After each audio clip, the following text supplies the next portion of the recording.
Our investigation begins in Istanbul, Turkey. We'll be boarding a plane here for one of the most closed countries in the world. Our destination is Turkmenistan and its capital, Ashgabat. Ashgabat. Turkmenistan is a repressive dictatorship at the very bottom of major NGO rankings for human rights and freedom of expression. Journalists can't investigate the country openly, so we're going there on an organized trip. On va se faire passer pour des touristes avec mes collègues. On a pris des petites caméras amateurs comme ça, et on va essayer de ramener un maximum d'images. After a 4-hour flight, we land in Ashgabat in the middle of the night. Turkmenistan is famous for its countless absurd rules. The first is the color of cars. The dictatorship only allows white vehicles in the capital. In the airport car park, there are hundreds of vehicles, all white. It's all intended to impress visitors, and it makes our driver proud. $2.2 billion, the price of this airport complex. In this complex of the fountains, they have the solar batteries. Every time must be cleaned, this fountain, because the first can see this monument. If it will get dirty, nobody will have pleasure of seeing this fountain. We're staying in a hotel in the city centre. The marble lobby is completely empty. We're in a group of 4 tourists. During our stay, we'll be accompanied and, above all, supervised by our guide Dimitri. So we are a little bit tired after this flight. So, if you wish something, you can tell me. Dimitri doesn't know we're journalists. He thinks we're just visitors and lays down the first rules. Maybe the campaigns are open until... By the way, it will be much better if you come back until 11 p.m. Okay, yes. Definitely, that's how you safety. Well, not dangerous still. Yeah. Our special service about you. Since the COVID epidemic, there's been a compulsory 11 p.m. curfew for everyone every night. Seen through the window, the streets empty very quickly. The regime keeps a very close eye on the inhabitants, and even more so on foreigners. The internet is blocked, making it impossible to communicate with the outside world. We're going to have to be careful, starting tomorrow morning. Ici, on essaye de pas trop parler à l'hôtel parce qu'on sait qu'on est plus ou moins écouté. Voilà, bah ici, en fait, on n'a pas de connexion Internet. Enfin, il y a une connexion, mais c'est une connexion fantôme. On n'a accès à rien de ce qui se passe à l'extérieur, que ce soit les réseaux sociaux, les journaux. Rien de rien. On peut pas communiquer avec l'extérieur. C'est assez flippant parce qu'on a toujours l'impression qu'il n'y a personne. Par contre, il y a des caméras partout. Our first contact with dictatorship, and it's just the beginning. Turkmenistan is a small Central Asian country with 7 million inhabitants, wedged between Uzbekistan, Iran and Afghanistan. Since its independence in 1991, following the collapse of the USSR, there have been 3 dictators, who have all maintained the ways of the Soviet era. Fraternal ties with Russia and its president, Vladimir Putin, belief in secrecy, Take a picture, please. the cult of personality, He's a leader of the Turkmen people. Like a mountain. You can hide behind him and he'll protect you. and the accumulation of wealth by those close to the government. For 10 days, we were able to film this country like tourists, closely watched by our guides. Don't take a picture, another one. Not take videos or photos and switch off, please. We were shown all the highlights, imposing monuments paid for by Turkmenistan's greatest resource, natural gas. The Akhal-Teke, sacred golden horses, the pride of the country. We walked beside a 25-kilometre-long canyon and visited grandiose mosques that were completely empty. But above all, we saw the face of dictatorship everywhere. Here, everything revolves around the country's central figure, Gurbanguly Berdymukhamedov, and his son, who have shared power for almost 20 years. That's directing the hundreds. Yeah. But Turkmenistan is above all an authoritarian regime where speaking out against those in power can lead to the worst. Yiyecekler yok yani düşünün insanların işsiz kaldılar. Orada adam gitti için heykeline altın varaklı heykel açtı. Biz burada kırılıyoruz Türkmenler.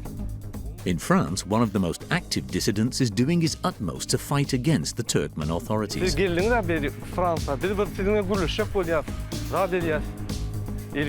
We begin our visit to a country no one knows.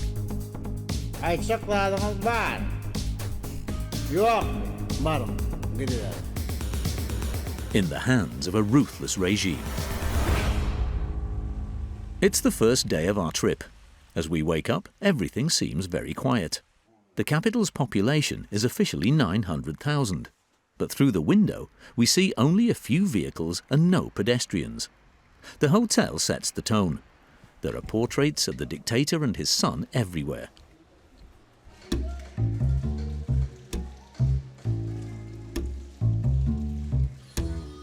Il fait du vélo. Il fait du cheval. No, this is second president. I hope he's the leader of that people. His son is president now, but he's a hero of all people. And this is the same one pride of our people, the Turkmen force. But that's a cross. We're about to discover a city that's rich beyond measure. Those in power are obsessed with records. Everything has to be bigger, better and more expensive than anywhere else. Our guide shows us what he describes as a gigantic, luxurious paradise. This is the Ministry of Health industry. Somebody is telling me that looking like a cobra snake, you know? It's the International Oil and Gas Institute. Huge buildings go by, all marble and grandiose architecture. The roofs of the buildings are all green or red, the colours of the flag. Another rule imposed by the authorities. Ça fait penser à une dystopie. Tous les mêmes maisons, ils ont tous les mêmes voitures. La ville, elle est hyper propre. Ça fait 10 minutes qu'on roule là et qu'on voit les mêmes baraques. And on the main avenues, always only white or silver cars. Why the cars are white here, just here? Because our city is white marble. We have in the Guinness record book like a much white city. So that's the reason we want to see everything white. And if a colored car comes in the capital, what happens? You can use a taxi. You can invite the friends, take a rent car. Ashgabat is collecting entries in the Guinness Book of Records, and the authorities have used them in a TV clip. The record for the largest star-shaped building, the record for the largest horse-shaped stadium, and the record for the highest concentration of fountains. This is the capital of our country and we want to show as more beautiful as possible. This strange structure is another record. This is the world's largest indoor wheel, 47 meters high. It costs 66 million euros. So don't worry, as you can see, it's safety. Elevation. Donc c'est tout en marbre blanc. Et c'est la première fois que notre guide nous laisse un peu seul. Donc on fait un tour de roue. Mais c'est un peu rouillé, donc c'est pas rassurant. Donc là on est tout seul dans tout le manège, il n'y a que nous. Et aussi loin qu'on puisse voir, il n'y a personne dans tout le parc. Il n'y a pas un être humain. Il n'y a absolument personne. That's the feeling we've had since our arrival. Although the country officially has 7 million inhabitants, we didn't see many of them in the capital. From above, we could see huge gardens, but not a living soul for miles around. There was a weird feeling of being in a ghost town. Why everywhere there is nobody? You know, there is only no cars. It's a little bit far from the center of our city. At the evening time, people come here. During the day, we see very few locals, whether in the street, the restaurant, or even the shopping centre. According to the regime's opponents in exile, Turkmenistan is lying about its population.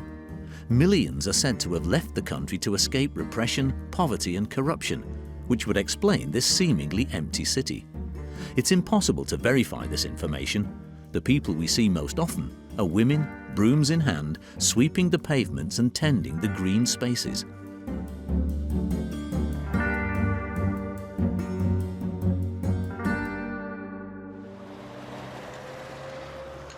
We stop to take a closer look at the monuments.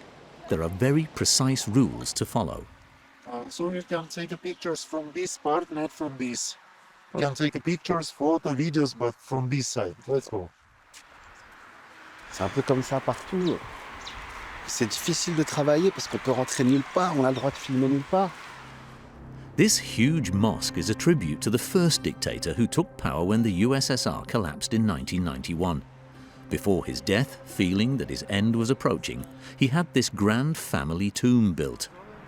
Where is buried the body of first president, his parents, and his two brothers. As you can see, the full minaret is 91 meters. So in 1991 year, our state of Turkmenistan started to be independent from Soviet Union. Our guide, no doubt to please us, would like to emphasize the historic links between the regime and one of France's major companies.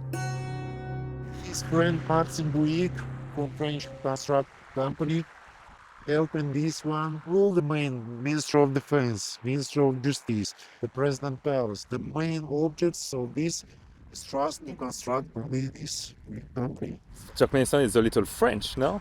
Yes, that's the part of French. Your salary in France, part of Turkmenistan, because our country is paying for French company. The first dictator died in 2006. He was replaced by a former dentist who has taken the cult of personality to extremes. His name is Gurbanguly Berdymukhamedov, and he displays his power in impressive military parades worthy of North Korea.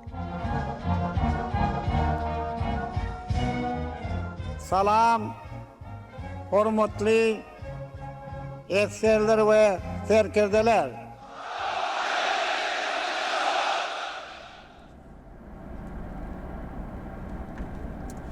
From the side of the road, it's possible. In the center of the square, there's a huge statue of him, covered in gold. The leader of the Turkmen people. Arkadak, the same that shows his back like a mountain. You can hide behind him and he'll protect you. In 2022, his son officially replaced him as president, but according to all observers, he still runs the country behind the scenes.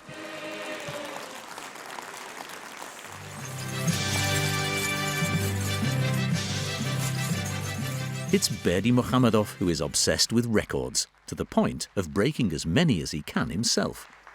Can vatanım Turkmenistan. Gurbanguly Berdymukhamedov. In 2015, a crowd of over 4,000 broke the record for the largest number of singers in a round.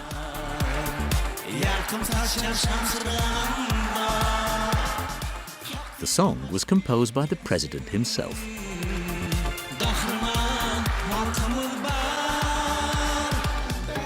In 2019, he led the largest ever group of cyclists in single file, a record 2,000, through the capital. He is everywhere in the national press, the strongest in every field, a great builder, a precision marksman,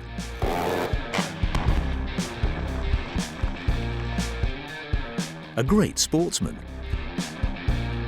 a bowler who never misses, and even an outstanding singer.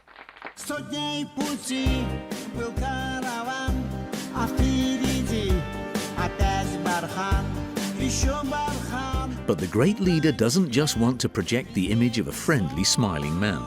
He's also a ruthless leader and wants his people to know it. On national television, he appears in sessions where he himself administers justice. Here, police officers are accused of corruption.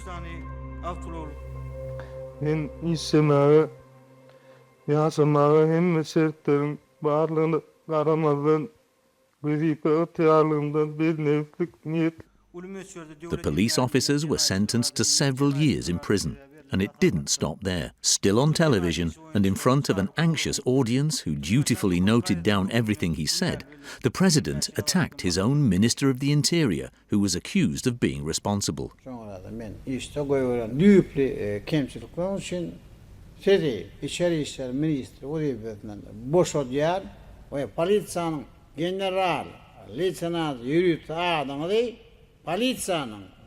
Mayor diyen adını sen hem Peter diyen şeyden sizi devlet tiroğların ahlakından hem mahrum ediyor. Ronsin mülkü. Ayçakladınız var. Yok barın gidiverin. This was a session of public humiliation reminiscent of the great Stalinist purges. 2 months later, the same minister appears again on television in a new stage sequence. Head shaved, head down, and handcuffed. He's now accused of corruption.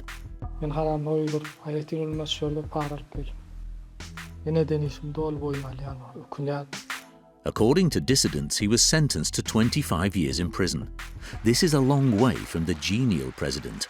The great leader is keen to prove that he can also be ruthless. Our guide takes us to visit the National Museum. In reality, it's a building dedicated to the dictator, under heavy guard.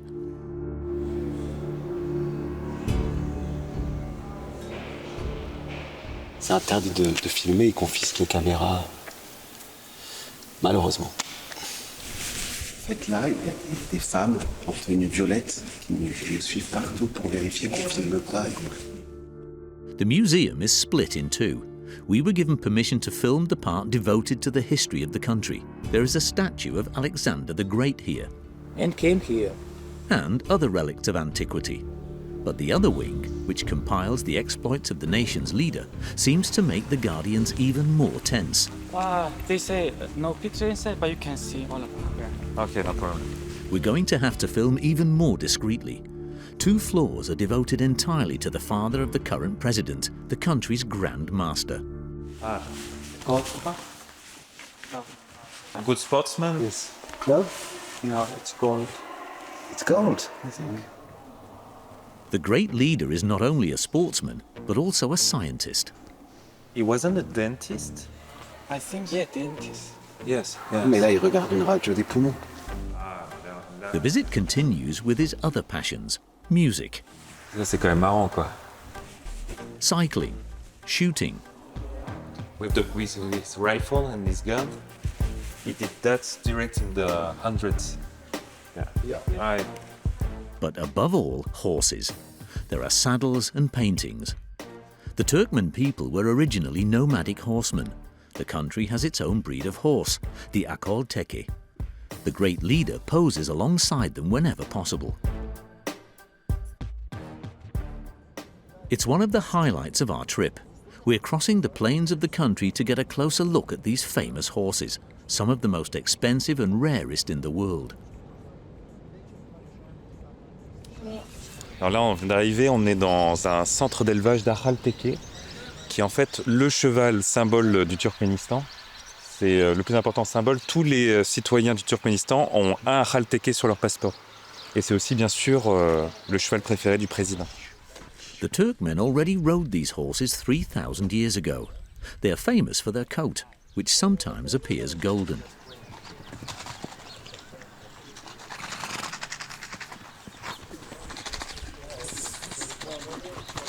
Just go and he will show you the Don't refrain. So, О нашем отношении к этому животному. У нас одна поговорка звучит следующим образом. Утром встал, наведу отца, потом коня, а потом уже жена и дети. Так высоко стоит конь для туркмена. It's very expensive. Ну, средняя цена его $100 000. There are thought to be fewer than 5,000 Akhal-Teke in the world, but the president himself is said to own a herd of several hundred. For the president, the Akhal-Teke is something very important as a symbol for the nation. That's true. Also. Yes. Скачет на лошади. Он у нас большой любитель лошади. And to please the tourists, our guides allow us to take a ride on this legendary horse. Wearing the traditional costume, a jacket and hat made from sheep's wool, the papaka, a symbol of honor and dignity. Alors là, c'est la panoplie, quoi.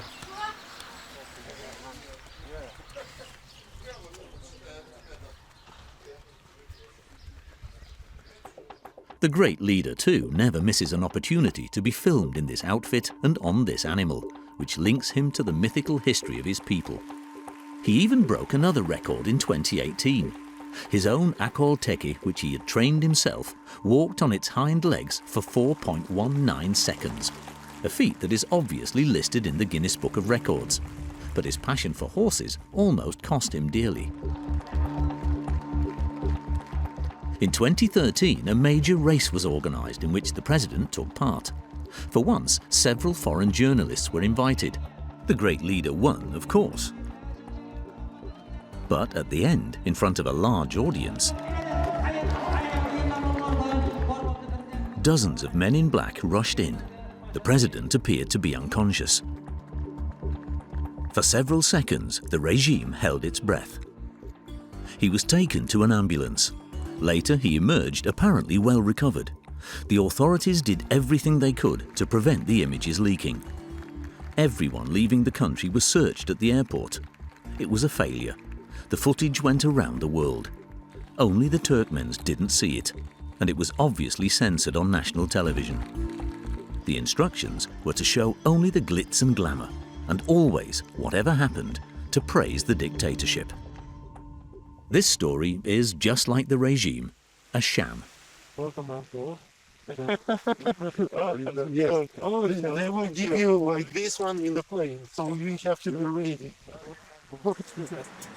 Behind the glitz, Turkmenistan is much poorer and harsher than the authorities would have us believe, and everything is done to conceal it.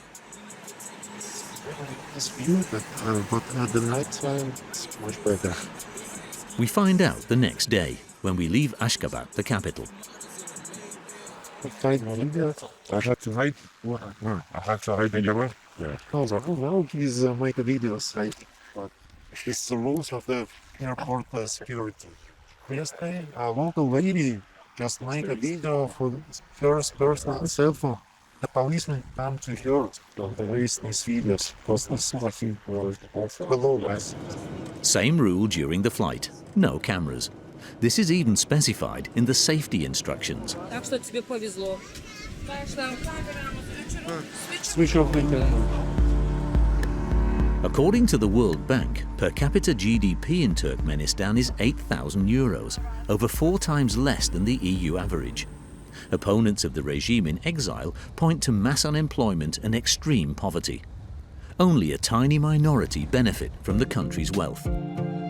But obviously that's not what our guide wants to show us. We drive through the countryside, passing a number of miserable-looking villages without stopping. Finally, our guide suggests we stop off at a farm he suggests is typical.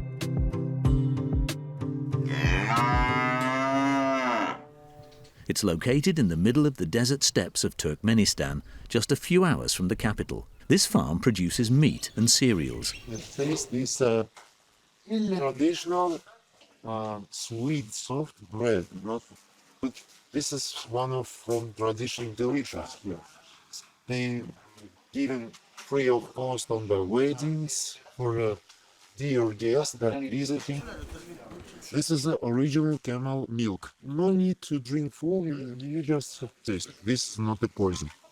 Comme du lait, mais c'est un peu plus fort.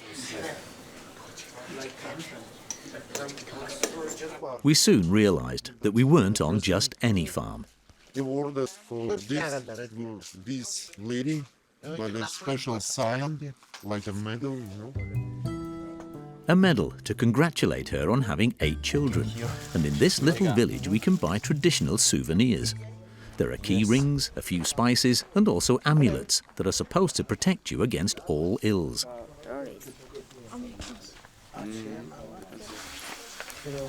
Salam alaikum. For the bones, if we have a pain in the bones, this one is to just to protect from the evil eye. From no need regular medicine, just use this one. While 10% of the population is Orthodox Christian, a legacy of the Russian presence during the Soviet era, 90% of Turkmens are Muslim.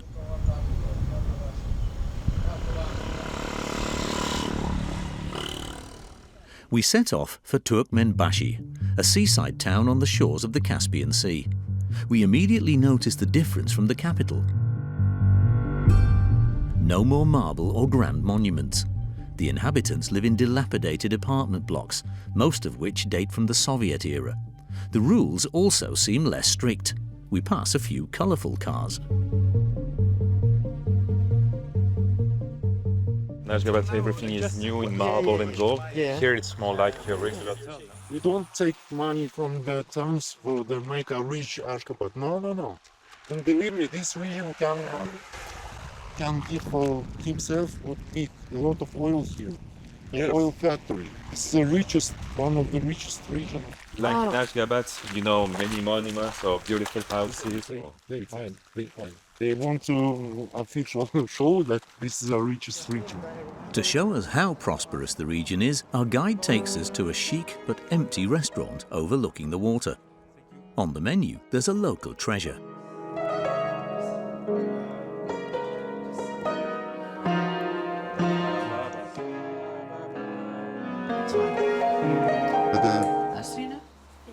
The sturgeon? Yep.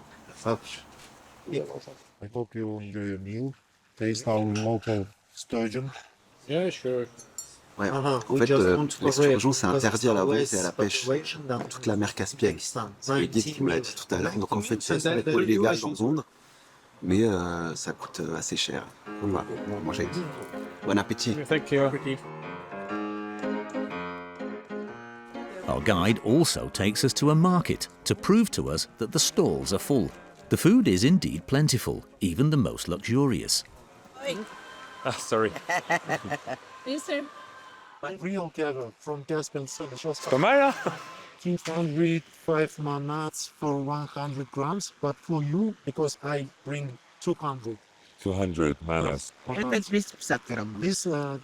This 250 grams. About 10 times cheaper than in Europe. But apparently not all the Turkmens take advantage of this, as the place is virtually empty. According to dissidents, these restaurants and this type of market are reserved for a tiny elite and foreigners. 10 manats. For each one, 2 manats. Yeah. This is not expensive.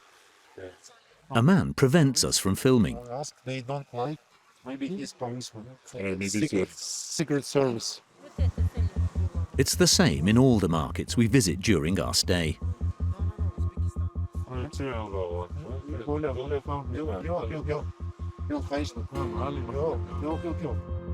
It's hard to understand why it's forbidden to film a market, which is supposed to be a showcase for the regime. In the streets, the locals look frightened as soon as they see our little cameras. No, don't take a picture of the Sorry. Sorry. Do you understand why the people just don't want to be filmed like this? They find everything out of Ashgabat. I don't know why. They say there's no show in your country the bad side of our real life. To see the reality of Turkmen life, you have to get away. For a few minutes, we manage to escape our guide. C'est un peu la première fois qu'on se balade tout seul dans notre voyage. Là, on sent que plus on s'éloigne en fait de la capitale, plus la pression se relâche. Alors, il y a quand même des policiers un peu partout. Mais étonnamment, c'est un peu plus tranquille pour nous, quoi. We go into a grocery shop. Hello. All the products on display are well past their sell-by date. Celui-là, il est périmé en 2022. Là, c'est quoi? C'est du roast beef 2022. 2022. En fait, tout ce qui est là en rayon, c'est périmé depuis 2 ans. Ce que je crois, c'est que c'est pas aussi bien.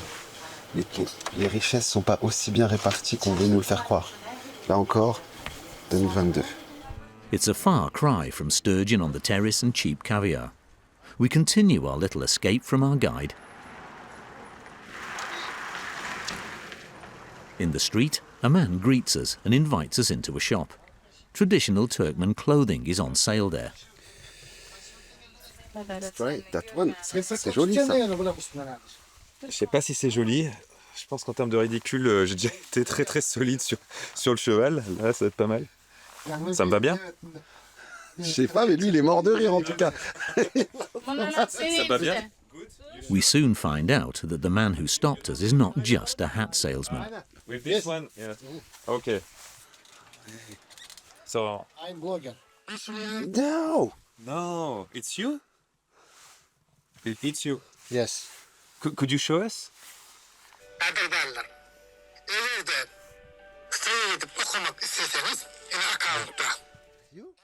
In the absence of our guide, we use a translation app.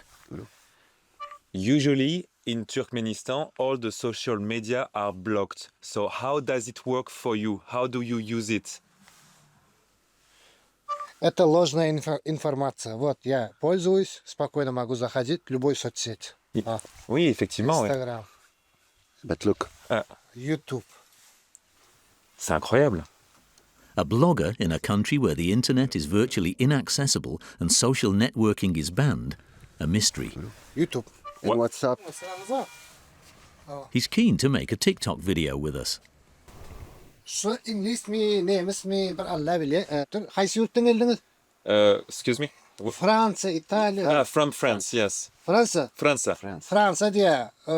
Короче, Fransızlar özmek. Behind his smile, the man is hostile. At the time, we didn't realize he was laughing at us. Men erkek. Sen erkekten. Me, no erkek. Oh, men erkek. Mererkek. Good hat. Thank you, everyone. Thank you. It was a pleasure. To find out who this man is, and more generally to discover the true face of Turkmenistan, we have to leave the country. We take a detour to Turkey. We're heading for Istanbul to meet some of the regime's opponents. Many dissidents live here. They are keen to denounce the Turkmen dictatorship and its crimes. According to them, the authorities are guilty of enforced disappearances of opponents, rigged trials, torture in prison, and forced labor. These accusations are dismissed by the authorities. Mehmed and Usman are afraid to show their faces. They left Turkmenistan 5 years ago to escape unemployment and poverty. Ben dedim bu birelim sakatlığı. Az şekerli.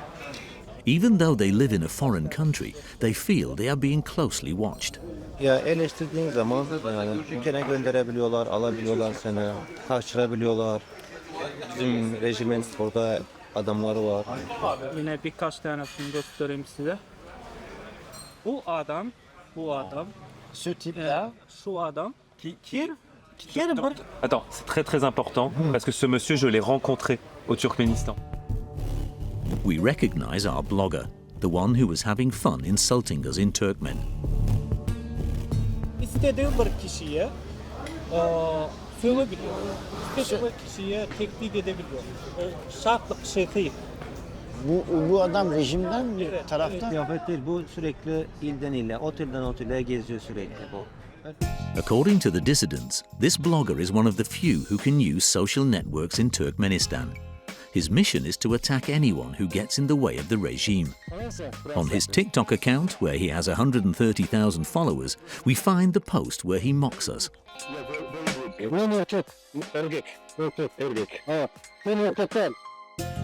But above all, there are many violent posts. Here he pretends to hit an opponent. And here he attacks the most famous Turkmen dissident in exile, Dursultan Taganova. He imagines her face swollen. Then he openly threatens her.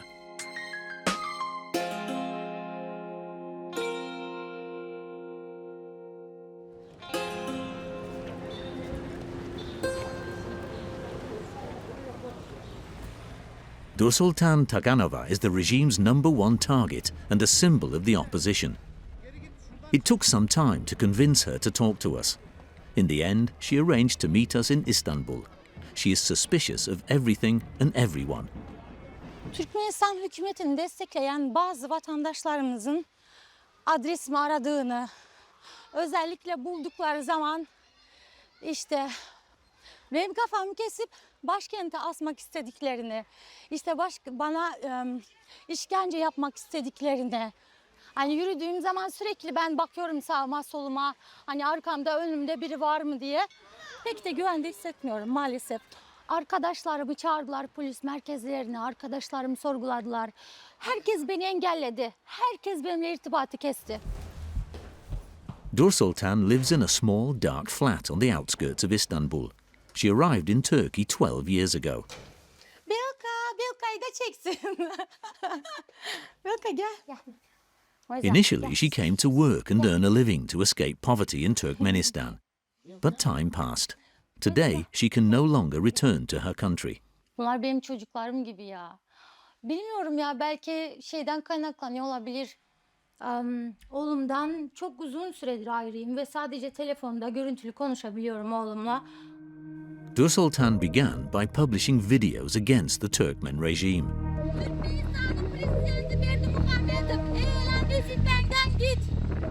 She then took part in demonstrations in the streets of Istanbul.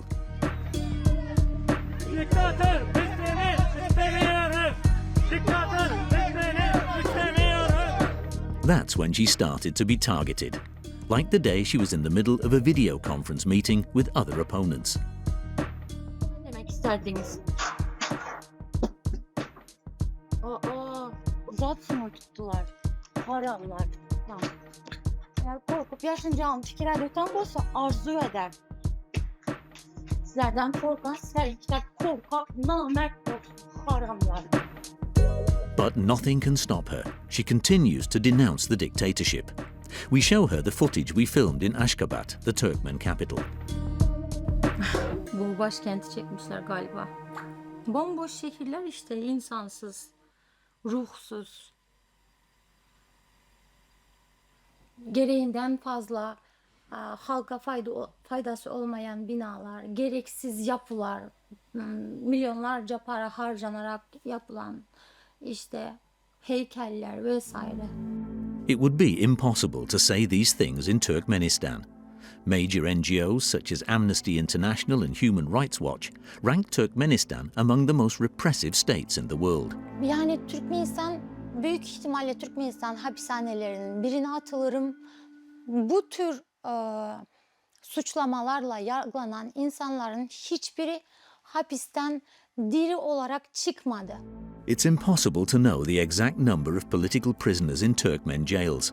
However, she regularly receives examples of abuses committed against opponents.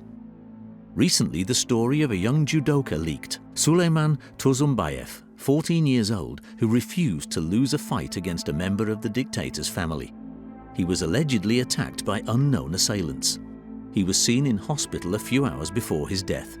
His parents dared to testify in a video published on the internet. Balam yarışta utkan birincilikte ağan şampiyon birincilik için.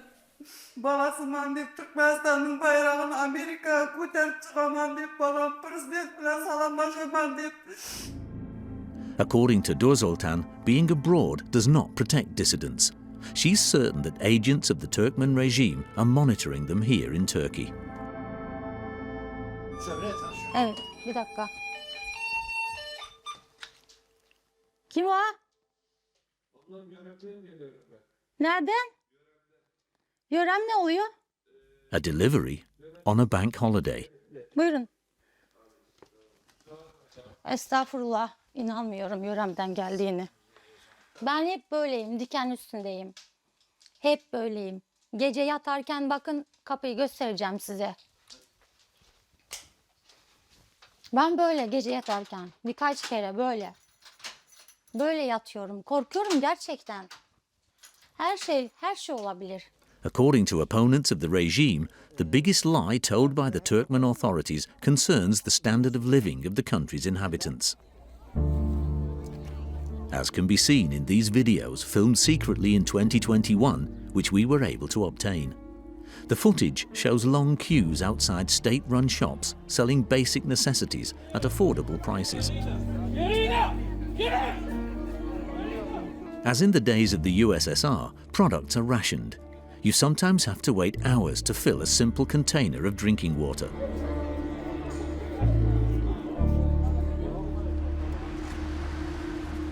Dur Sultan was struck by the riches on her arrival in Turkey. Bunlar tartabilir misiniz bana? Teşekkürler. Teşekkür ederiz. In her new country, she discovered supermarkets like this one. Mesela Türkiye'ye gelene kadar hiç zeytin yemedim, görmedim de orada. Vardır ama çok pahalı olduğu için hani görme şansı bende yoktu. Ama Türkiye'ye geldikten sonra ben yani her kahvaltıda zeytin tüketiyorum. Aşırı sevdim.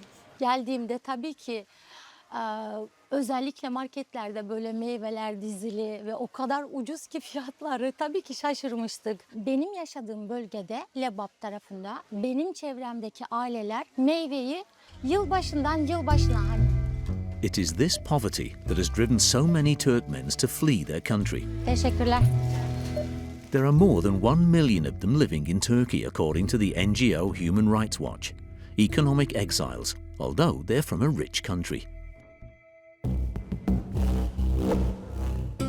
We're back in Turkmenistan on our sightseeing trip.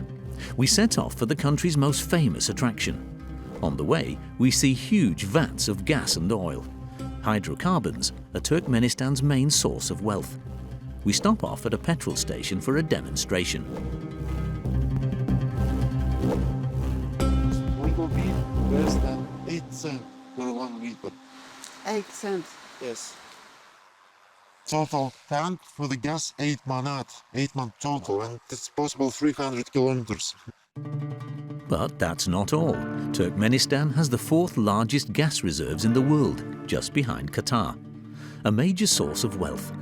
The people benefit a little. Gas is almost free for everyone. Along the way, we pass huge yellow pipes that carry it everywhere.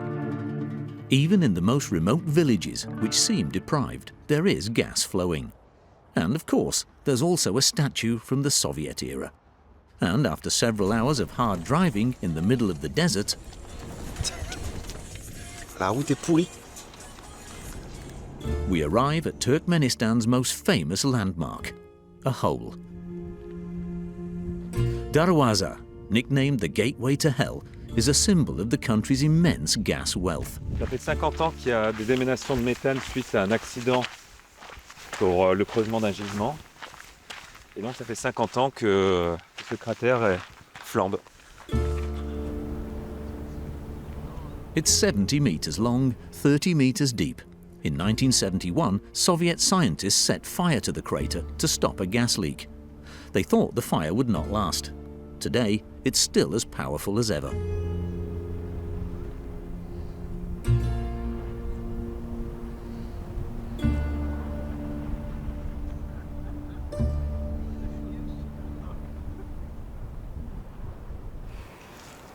Alors là, bien sûr, c'est du gaz en fait qui brûle en permanence. Et il y a beaucoup d'émanations toxiques. D'ailleurs, on le sent en respirant, on a un peu mal à la gorge. Mais principalement, ce qui sort de terre, c'est du méthane. Et d'ailleurs, le Turkménistan est l'un des principaux pollueurs au monde à cause du méthane. C'est une vraie catastrophe écologique. Because of leaks, every year the country emits 4.4 million tons of methane, a greenhouse gas 80 times more harmful than CO2. But the authorities don't seem to mind. The site has been transformed into an attraction where meat is barbecued in the evening.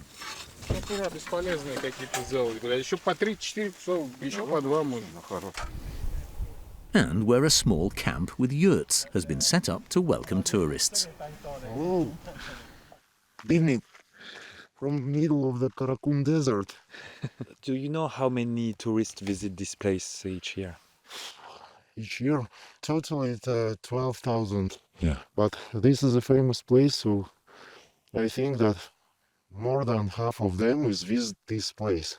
But now I'm busy, I have to prepare another 2 mats for you. With just 12,000 tourists a year, Turkmenistan is one of the least visited countries in the world. Voilà.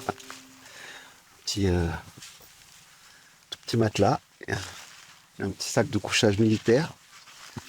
Et c'est parti. A peaceful night awaits us in the toxic fumes.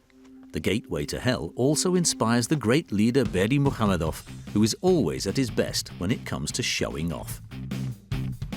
This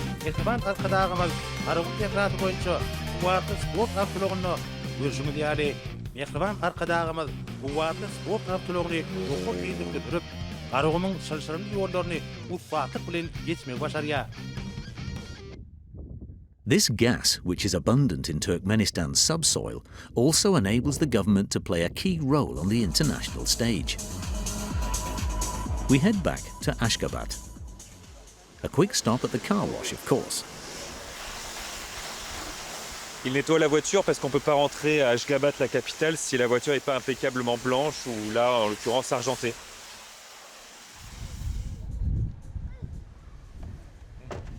The regime does everything it can to nurture good relations with the major powers. And as with every important message, a statue has been built. So this monument we're calling Arch of Neutrals. Our people, Turkmen people, we're a peaceful nation. We don't need to war with somebody. This is the main reason, yes. So it means you don't have any enemies or Yes, everybody's yes, your friend. it's unbelievable. The small country, the huge country, the big one, we are friendly for everybody. If you will come to us without bad things, without war, just visiting and relax and take a pleasure from visit of our country. And not only you are, but everybody is welcome. Turkmenistan presents itself as neutral, but some countries are better received than others.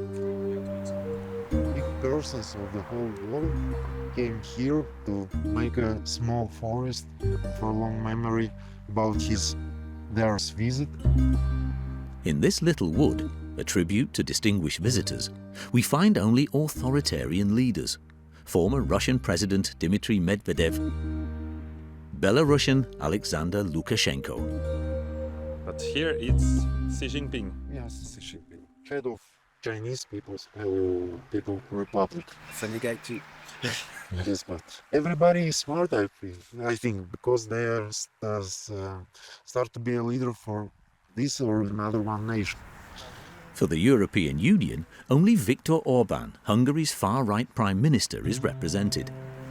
His Excellency Serdar Berdymukhamedov. However, since the war in Ukraine and the restriction on Russian gas imports, several European countries have been seeking to sign agreements with Turkmenistan. The Turkmen authorities are seen smiling alongside leading Western decision-makers. Here's Olaf Scholz, the German Chancellor, with Gurbanguly Berdymukhamedov. Charles Michel, President of the European Council, with the new head of state, Serdar Berdymukhamedov. And Catherine Colonna, then French Foreign Minister, with her Turkmen counterpart. A rapprochement that infuriates the regime's opponents. In Toulouse, France, we meet one of the dictatorship's main opponents.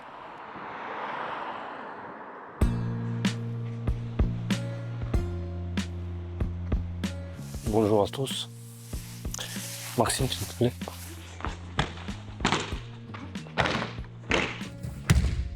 Allez, s'il vous plaît. The name of this Aikido master is Murat Kurbanov. The head of a security company, he is the bête noire of the Turkmen authorities. J'étais en France depuis 2005. J'ai obligé de quitter le Turkménistan parce que j'ai eu beaucoup de problèmes au niveau de l'État et c'était obligé de quitter pour suivre. Ma but de libérer le pays de la dictature, de libérer l'esprit, libérer de peuple. Like all the regime's opponents in exile, quand le couteau qui arrive contrôle ici, Murat Kurbanov is always vigilant. J'ai annoncé à la gendarmerie parce que j'avais beaucoup de menaces. Pour l'instant, je me protège moi-même. J'ai appris beaucoup de techniques pour protéger. J'ai préparé mon truc. On verra. Murat Kurbanov despairs when he sees Turkmenistan warmly welcomed by Western democracies. He's launched a series of high-profile campaigns to denounce the dictatorship. In 2021 in New York, with other opponents, he paid for a small plane to take the message into American skies. Turkmenistan's dictator, SOS. Just this morning, he and a friend have decided to take action. Depuis 4h40, on est sur la route. Et là, aujourd'hui, il y a 13h déjà, 13h30. On est arrivé à Paris et on y va directement à Forum. In a grand hotel at Port Mayor, a delegation of Turkmen officials will be meeting French businessmen. Their aim is to attract foreign investment. The meeting is closed to the general public. Murat Kurbanov and one of his friends will do everything they can to disrupt it. Voilà, c'est Stop Dictator. The two men sneak inside. We follow them discreetly, as cameras are again forbidden. Il faut payer $2000, 2000 euros pour rentrer. C'est pour ça, en fait, c'est strictement sécurisé, strictement caché. C'est pas vraiment un pays transparent qui vient pour, pour présenter son secteur de pétrolier, etc. Là, vous pensez qu'ils vont pas vous laisser rentrer? Non, non, ils vont pas me laisser, mais je vais tenter quand même. At the end of the corridor, while Murat is talking to us about his government. Voilà, welcome dans la présentation du gouvernement corrompu Turkmenistan qui est venu en... He has an unexpected encounter. Salam alaikum. Komsun. Benim adım Murat. Komsun. Salam alaikum. Bir minut sorular bilen de. Two Turkmen government ministers. Ça c'est notre gouvernement, de ministère de la ministère étranger, le ministère l'autre. Yaşlı bir sorular bilen. Siz geldiniz beri Fransa. Biz bir sizinle görüşecek oluyor. Rahat ediyaz. In a surreal scene, Turkmenistan's energy minister flees through the corridors. Il court. C'est comme ça le Turkménistan.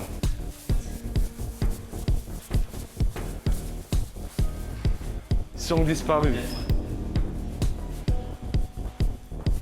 Ah, il court là. On fait le championnat. But the race doesn't last long, as security staff intervene. Bonjour. Bonjour, monsieur. Bonjour. Oui, mais vous n'avez pas le droit de filmer ici. D'accord, je filme juste monsieur. Non, vous n'avez pas le droit de filmer ici. Voilà, c'est comme ça, le gouvernement de Turkménistan corrompu. Il peut... Ouais. Ouais. Murat finishes his action on the pavement. It's a feeble result in the face of the power of the regime, but he has made his protest nonetheless. Although he dreams of seeing the dynasty fall, everything seems to indicate that the future holds the opposite. Serdar, the son, replaced his father in 2023. And recently, a new Berdymukhamedov has appeared in the official propaganda. The grandson, Kerim Guli, 22, is already being tipped for the succession. He's regularly featured in the press and on television playing ping pong or tennis badly.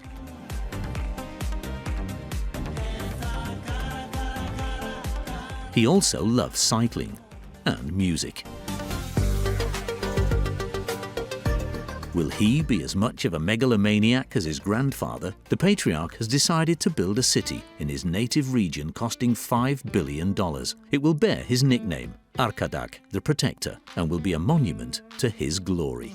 Here is a music and mountains and sea, beautiful sights of rivers and sky, all other beauties in Turkmenistan, Turkmenistan.